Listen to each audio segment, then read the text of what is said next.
یزید ملعون ایک ایسے ظالم بادشاہ، ایک ایسے شخص کا نام ہے جس کا نام سنتے ہی ہر مسلمان کی خون کے اندر نفرت کی لہر دوڑ جاتی ہے، کیونکہ یہ ایک ایسا ظالم بادشاہ تھا جس نے مسلمانوں کے اوپر ظلم ڈھایا ہے، مسلمانوں کو شہید کروایا، یہاں تک کہ امام حسین علیہ السلام اور تمام اہل بیت پر بے شمار ظلم ڈھائے اور بہت سارے صحابہ کرام کو بلا وجہ شہید کروا دیا۔ یزید نے نہ صرف امام حسین علیہ السلام کے گھرانے پر ظلم ڈھائے اور امام حسین علیہ السلام کو شہید کروایا، بلکہ تمام امت مسلمہ کو اس نے تنگ کر کے رکھا ہوا تھا۔ یزید کے دور میں جو بھی یزید کے خلاف سر اٹھاتا، یزید اس کو قتل کروا دیتا تھا۔ یزید نے امام حسین علیہ السلام سمیت تمام صحابہ کرام کو تو شہید کروایا ہی کروایا، بلکہ اس نے اللہ تعالیٰ کے مقدس مقامات کی بھی بے حرمتی کی۔ یزید کی ظالمانہ کارروائیوں کی وجہ سے اور امام حسین علیہ السلام کو شہید کرنے کی وجہ سے مدینہ کے اندر اس کے خلاف بغاوت ہو چکی تھی، اور مدینہ کے لوگوں نے سن 62 ہجری میں یزید کی معطلی کا اعلان کر دیا، اور مدینہ کے لوگوں نے اپنا ایک نیا سردار چنا جس کا نام محمد بن حنظلہ تھا۔ یزید کا گورنر جو کہ مدینہ کے اندر تعینات تھا، جس کا نام عثمان محمد بن ابو سفیان تھا، اس کو مدینہ کے لوگوں نے مدینہ سے نکال دیا۔ سیوطی تاریخ و خلفاء میں لکھتے ہیں کہ مدینہ کے نئے بنائے گئے سردار جن کا نام محمد حنظلہ تھا، ہم نے اس وقت تک یزید کی خلافت کا انکار نہیں کیا تھا جب تک کہ ہمیں معلوم نہ تھا کہ آسمان سے ہمارے اوپر پتھر برس پڑیں گے۔ جب ہم نے دیکھا کہ یزید کے دور حکومت میں لوگ اپنی ماں، بہن اور بیٹیوں سے نکاح کرنا شروع ہو گئے اور وہ شرابی ہو گئے، انہوں نے نماز کو چھوڑ دیا اور برے کاموں میں مشغول ہو گئے۔ خون ریزی کی کثرت کی وجہ سے مصرف نامی ایک سپہ سالار کو یزید نے کثیر فوج دے کر شام سے مدینہ کی طرف روانہ کیا۔ مدینہ کے مسلمان جن کی تعداد بہت کم تھی، لیکن ان کے اندر بہادری کا جذبہ بہت زیادہ تھا۔ بہت سارے بہادر مدینہ کے نوجوان اس مقابلے میں شہید ہوئے کیونکہ ان کی تعداد بہت زیادہ کم تھی۔ ایک اندازے کے مطابق تقریباً 600 انصار اور مہاجرین اس مقابلے کے اندر شہید ہوئے۔ جب اس مقابلے میں مدینہ کے لوگوں کو شکست ہوئی تو یزید کی شامی فوجی مدینہ کے اندر داخل ہو گئے۔ انہوں نے لوگوں کے اوپر مزید ظلم ڈھائے، نہ صرف ظلم ڈھائے بلکہ بہت سارے لوگوں کو شہید بھی کر دیا، یہاں تک کہ تقریباً 700 کے قریب علماء کو بھی اس مقابلے میں شہید کر دیا گیا۔ اس حوالے سے اسلامی تاریخ کے اندر چند روایات دیکھنے کو ملتی ہیں۔ البدایہ نہایہ کی روایت کے مطابق جب یزید کو اس بات کا علم ہوا کہ مدینہ والوں نے اس کی بیعت کرنے سے انکار کر دیا ہے تو اس نے کثیر تعداد میں ایک لشکر بھیجا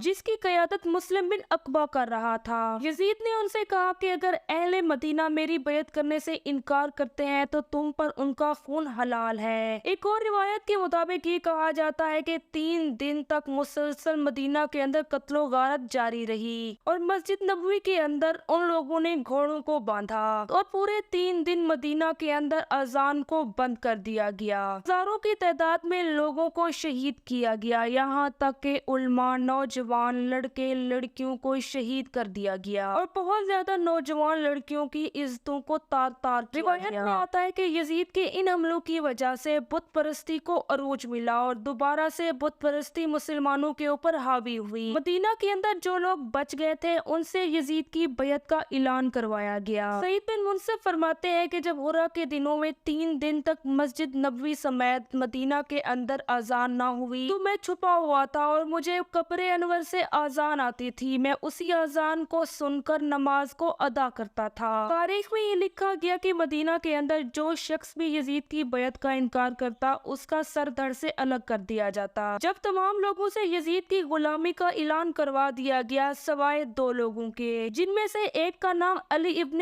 حسین تھا اور دوسرا علی ابن عباس تھا۔ تاریخ کے اندر یہ تحریر کیا گیا تھا کہ جب مسلم بن عقبہ نے مدینہ کو تباہ و برباد کر دیا تو وہ مکہ کی طرف روانہ ہوا اور مکہ کی طرف جاتے ہی وہ شدید بیمار ہو گیا اور وہیں پر وہ جہنم واصل ہو گیا۔ مرتے وقت اس نے اپنا جانشین نمیر بن ملوم کو قرار دیا۔ معزز ناظرین، نمیر بن ملوم ہی وہ شخص تھا جس نے مدینہ کے اندر سنگ باری کروائی اور اس کے اندر آگ بھی لگوا دی تھی۔ اس شخص نے اپنے لشکر کے ساتھ عبداللہ بن زبیر کا محاصرہ کیا، یہ محاصرہ 40 دن تک قائم رہا۔ اسی محاصرے کے دوران جب عبداللہ بن زبیر کو معلوم ہوا کہ یزید جہنم واصل ہو چکا ہے اور یزید مر چکا ہے تو عبداللہ بن زبیر نے غلبہ پا لیا۔ عبداللہ بن زبیر کے غلبے اور ڈر کی وجہ سے حسین بن نمیر وہاں سے بھاگا اور سیدھا مدینہ کے ایک چھوٹے گاؤں میں آ بسا۔ اس گاؤں کی طرف سفر کرتے ہوئے جب اس شخص کو ایک آدمی جس کے پاس 2 اونٹ تھے اور اس پر ذخیرہ لدا ہوا تھا جاتے ہوئے دیکھا تو اس نے انہیں روکا۔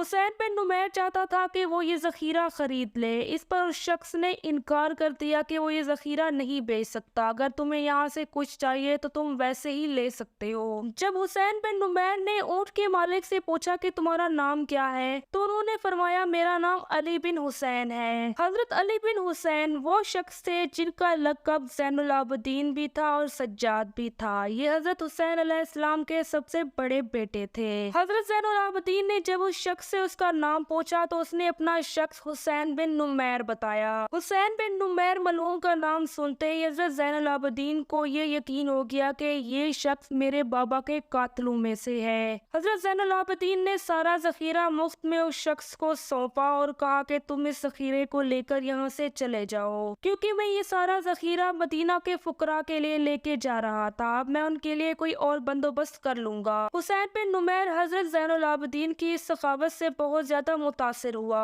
اور حضرت زین العابدین کو کہنے لگا کہ یزید مر چکا ہے، آپ ہی اس خلافت کے اصل حقدار ہیں، آپ میرے ساتھ چلیں، میں آپ کو تخت پر بٹھاؤں گا۔ تو اس پر امام زین العابدین فرماتے ہیں کہ میں اللہ تعالیٰ سے وعدہ کر چکا ہوں کہ میں دنیا کی ظاہری خلافت کو کبھی نہیں اپناؤں گا۔ یہ کہتے ہی آپ وہاں سے چلے گئے۔ البدایہ کی روایت کے مطابق جب عبداللہ بن زبیر نے یزید کی بیعت کرنے سے انکار کیا تو یزید غصے سے پاگل ہو چکا تھا، وہ ہر اس شخص کو قتل کروا دیتا جو اس کی بیعت سے انکار کرتا تھا۔ یہی وجہ تھی کہ یزید نے مسلم بن عقبہ کو مدینہ سے مکہ کی طرف بھیجا، لیکن بیچ میں ہی وہ ہلاک ہو گیا تھا۔ یزید واحد ایک ایسا بادشاہ تھا جو کہ انتہا کا ظالم تھا اور وہ اپنی خلافت کو منوانے کے لیے اور اپنی بیعت کرنے کے لیے ہر حد کو پار کر دیتا تھا، اور یہی وجہ تھی کہ اس نے مکہ اور مدینہ کی حرمت کو بھی نہ دیکھا۔ نہ صرف اس نے نبی پاک صلی اللہ علیہ وآلہ وسلم کی روزے کی بے حرمتی کی، بلکہ اس نے اللہ تعالیٰ کے گھر کو بھی نقصان پہنچایا اور اللہ تعالیٰ کے گھر کے اوپر سنگ باری کروائی۔ اس نے خانہ کعبہ کے اندر آگ بھی لگوا دی اور یہاں تک نوبت آن پہنچی کہ جب جنگ ختم ہوئی اور یزید ملعون جہنم واصل ہوا تو عبداللہ بن زبیر نے خانہ کعبہ کی پھر سے تعمیر کروائی۔ عبداللہ بن زبیر نے خانہ کعبہ کے پرانے دروازے کو دوبارہ سے وہیں پر نصب کروایا